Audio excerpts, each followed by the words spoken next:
Hi everyone, welcome back to another video from Wake&Tech. Today in this video we will be learning how to change your Discord app icon. First of all, open up the Discord application on your iOS or Android device and log in if you haven't already.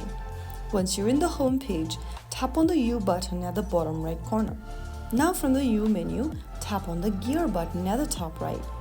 Inside the settings option, scroll down and look for app icon and tap on that.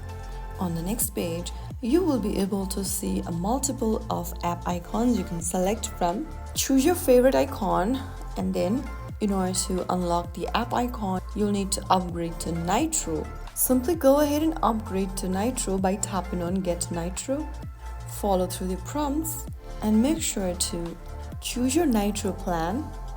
Pick your monthly or yearly plan according to your preference, and then after making your payment through the App Store or Google Play Store, you can then get Nitro on Discord. Right after you have the Nitro subscription, you can easily choose the app icon and simply select it, and that's how you can easily change your app icon in Discord. If you found the video helpful, don't forget to like, share and subscribe to the channel. I will be back again in the next episode. Thank you for watching.